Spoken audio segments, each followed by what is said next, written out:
नमस्कार दोस्तों, आपके अपने ही चैनल गेज.0 में आपका बहुत बहुत स्वागत है। आज हमारे पास में बाइक आई हुई है टी स्विफ्टर 125। इसमें प्रॉब्लम ये है, जब भी गाड़ी को चलाते हैं तो कभी कभी ये गियर को छोड़ देती है। ऐसा लगता है जैसे गियर आया ही नहीं है, और एक्सीलेटर देते हैं तो रेस पकड़ने लग जाती है।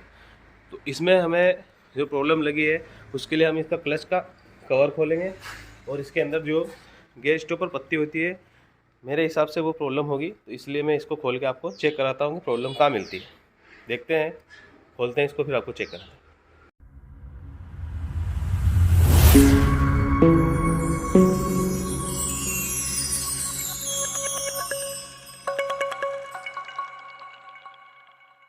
क्लच हाउसिंग को खोलने के लिए सबसे पहले हमें ऑयल ड्रेन करना रहता है, वो हमने कर लिया है और पूरा निकल चुका है। दूसरा, किक को हटाना रहता है, तो किक को हमने खोल लिया है। अब यहाँ पे जैसा कि आप देख पा रहे हैं, यहाँ पे गीला गीला हो रहा है, तो ये जो किक की व्हील है इसको हमें नया डालना है।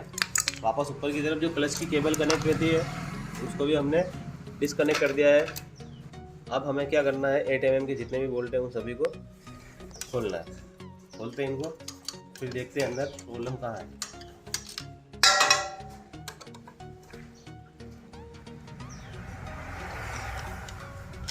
क्लच कवर को हमने खोल लिया है। अब चलते हैं, जो हमने अंदाज़ा लगाया था क्या वो सही है। जैसा कि इसको देख पा रहे हैं, ये गियर ड्रम के आगे वाला पार्ट है, इससे हमारे गियर को सेलेक्ट होते हैं। और हो क्या रहा है, ये घिसा हुआ है। और दूसरी प्रॉब्लम क्या है, ये क्लच की जो हाउसिंग है या कटोरा बोलते हैं इसको, इसमें इस तरह से प्ले है, ये इतनी नहीं होनी चाहिए। ये अपनी जगह पे इतना हिल रहा है। मुझे ऐसा लग रहा है इसके अंदर का जो बुश है उसमें प्रॉब्लम है, या फिर ये कट चुका होगा। इसको पूरे को ओपन करूँगा, फिर आपको चेक कराऊँ। अब खोलते हैं क्लच वाले पार्ट को। सबसे पहले हमें इन बोल्ट को अलग करना है।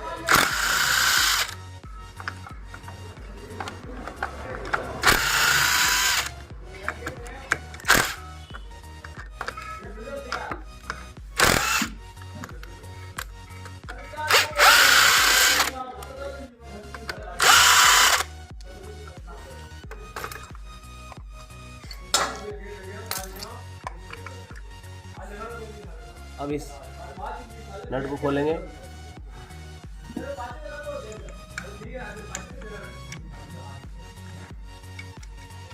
और एक और चीज़ देखें, पहले जिसने भी इसमें क्लच प्लेट डाली होगी या कोई भी काम करा होगा तो उसके पास में स्पेशल टूल नहीं रहा होगा। इस तरह से इसको पीट कर टाइट करा हुआ है। अभी हम इसको खोलेंगे।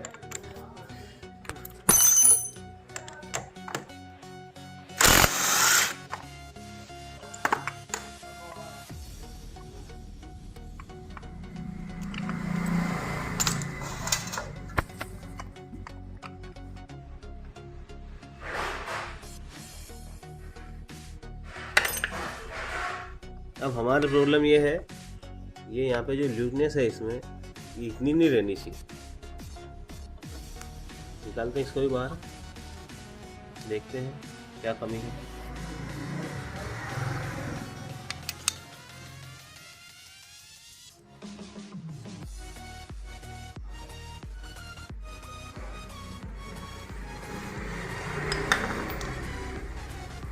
अब एक बार इस बोल्ट को भी चेक करेंगे, ये तो लूज नहीं है।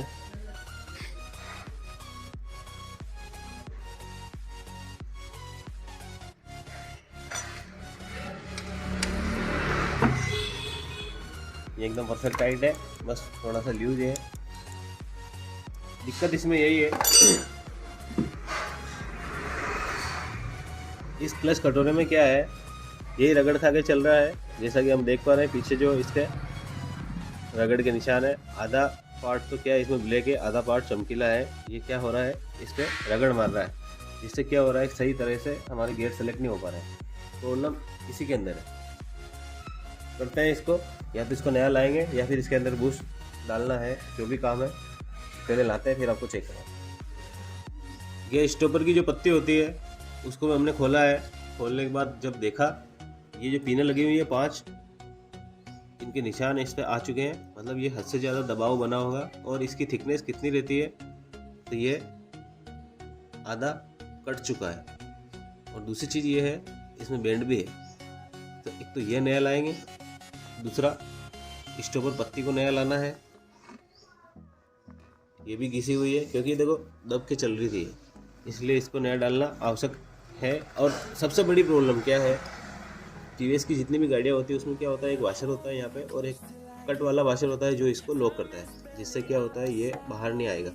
अभी इसको जब हमने चेक करा, इस वाशर के आगे कोई लॉक वाला वाशर नहीं है, तो एक वो लॉक वाला वाशर भी लाना है, ये पत्ती लानी है, इसको लाना है, और तीसरा इस क्लच के कटोरे और इस बुश को पूरे सेट को लेके आना है। तो ये सारी चीज़ें लाते हैं, फिर आपको चेक करना है। क्लच के जितने भी पार्ट्स मैंने आपको चेक करवाए थे, कौन से डैमेज है, उनको हमने क्या क्या करा वो आपको बता देता हूँ। सबसे पहले मैं क्लच की हाउसिंग से ही आता हूँ। तो इसमें आपको चेक कराया था, इसके अंदर जो ये इस तरह से बुश बैठता है, ये स्पेशल जो भी नाम है इसका, ये पहले क्या हो रहा था, हद से ज़्यादा लूज था, इसको ऐसे हिला रहे थे तो हिल रहा था। अभी क्या करा हमने, हमारे पास में दो ऑप्शन थे, या तो इसको पूरे को नया डालते या फिर इसमें जो हमने काम करा है वो बताता हूँ। इसके अंदर क्या करा था, इसका जो बुश था उसको कटवा के नया बुश इंस्टॉल कर दिया है, और इस तरह से उसमें ऑयल की गैलरी के लिए हमने एक कट भी मार दिया है, एक कट यहाँ पे भी मार दिया। और अब ये बुश इसमें लगाने के बाद में बिल्कुल इसमें प्ले नहीं है, 0 to 0 हो चुका है जैसा हमें चाहिए। अगर इसको नया लेते तो ये कम से कम 1000 से 2000 के बीच में आता। तो हमारा ये दो चीज़ें हमने चेंज करी, एक तो बुश नया डाला और ये वाला बुश भी नया डाल दिया। इससे ये वाली प्रॉब्लम जो थी इसके हिलने वाली, ये सोल्व हो चुकी है। नेक्स्ट चीज़ हमने आपको चेक करवाई थी, इस तरह से एक वाशर आता है जो कि इसमें नहीं था। तो हमने क्या करा, ये वाशर और ये वाशर दोनों को ही नया डाल देंगे। अब नेक्स्ट चीज़ पे आते हैं, ये हमने चेक करवाई थी आपको गियर स्टॉपर पत्ती, ये इसकी ओल्ड है, ये इसकी न्यू है। तो हम इसमें क्या करेंगे, इस पत्ती को भी नहीं डाल देंगे ताकि बाद में कोई प्रॉब्लम नहीं आए।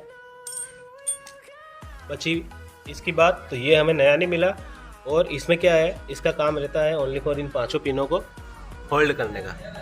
ये इस तरह से यहाँ पे लगता है और पिनों को होल्ड करता है। तो ये अभी इसकी थिकनेस इतनी तो है, ये पिनें बाहर नहीं आएगी, इनको रोक लेगा। तो अभी यही लगाएंगे क्योंकि ये मिल नहीं रहा है, और वैसे ये काम कर लेगा। अब आते हैं दूसरी चीज़ों पर।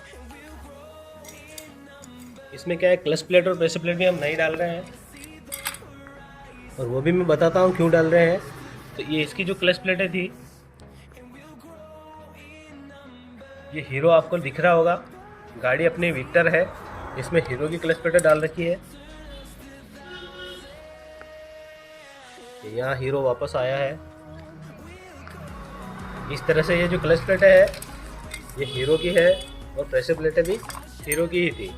तो अभी हमने क्या करा, पूरा सेट ही चेंज कर रहे हैं। ये प्रेशर प्लेट टीवीएस वाली आप चेक कर सकते हैं,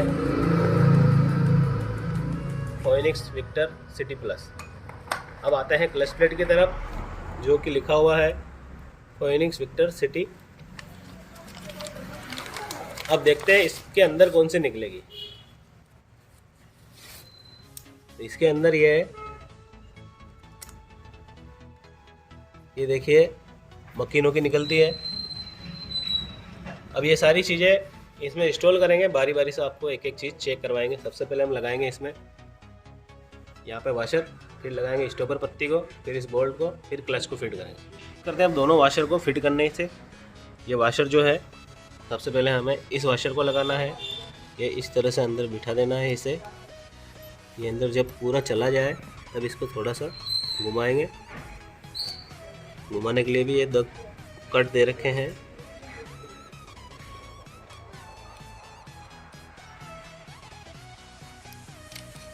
ये इस तरह से जब ये घूम जाए, जब इस शाफ्ट के स्लॉट की जगह खाली हो जाए और उसके जो खांचे हैं वो इसके सामने आ जाए, तब हमें इस वाशर को इस कंडीशन में रखना है, इसके तीनों मुंह अंदर की तरफ रहे।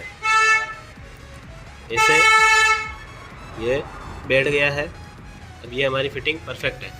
अब आते हैं गियर स्टॉपर पत्ती पर, क्योंकि इसको पहले फिट कर देंगे तो अच्छा रहेगा।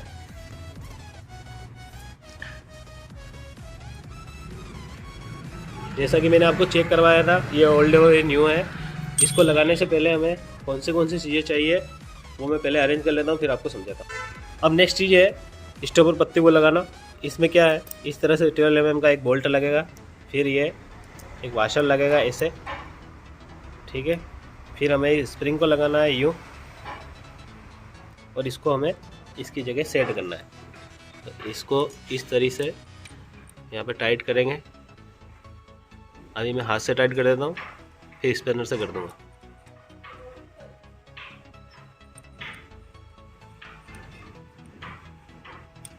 ये हो चुका है। नोज प्लायर की मदद से मैं स्प्रिंग बिठाता हूँ, फिर आपको चेक कराता हूँ। इस पत्ती पर 12 mm के स्पैनर से हमने इस पर लोड भी ले लिया है। और ये भी हमें ध्यान रखना है, जब इसको फुल लोड पे ले ले रहे तब ये फ्रीली मूव करना चाहिए। जैसे कि ये देखो, इस तरह से हिलना भी चाहिए। अगर ये हिलेगी नहीं तो फिर हमारा काम सही से नहीं होगा। और स्प्रिंग भी हमने बिठा दी है। नेक्स्ट चीज़ आती है ये वाली, जो हमने आपको चेक कराई थी। अब इसको इस कंडीशन में लगाना है यूँ,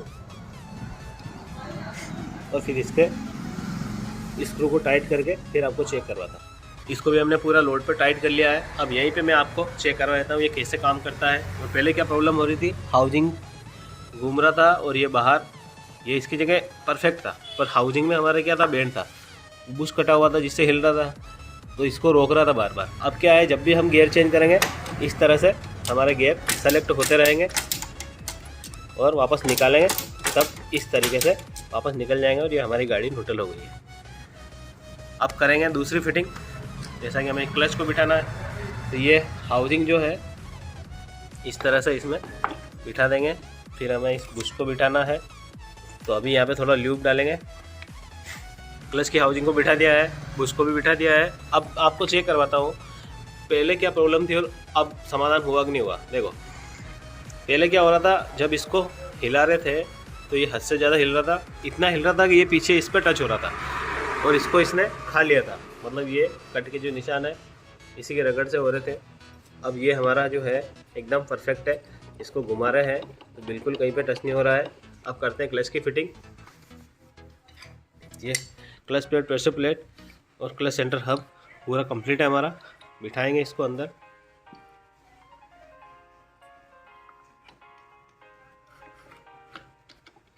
ये आ चुके हैं। अब लेंगे एक टेपर वाशर। अब इस नट को भी हम टाइट कर देंगे।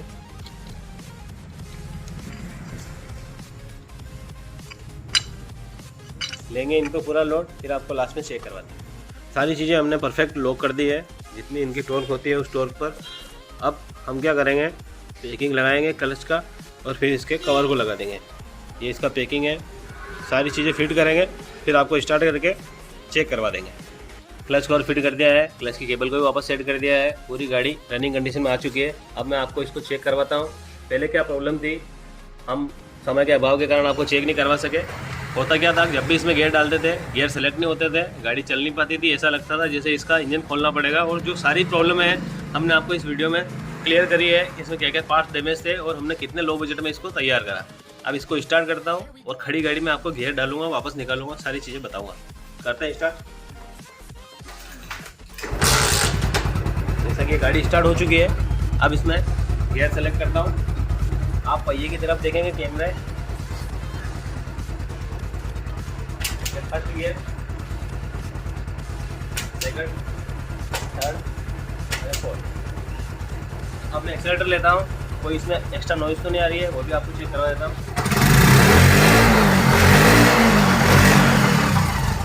और वापस क्लच दबाया मैंने और ये ब्रेक लगाया। पहिया हमारा रुक चुका है और गाड़ी स्टार्ट है। अब वापस इसको न्यूट्रल करूँगा गाड़ी को।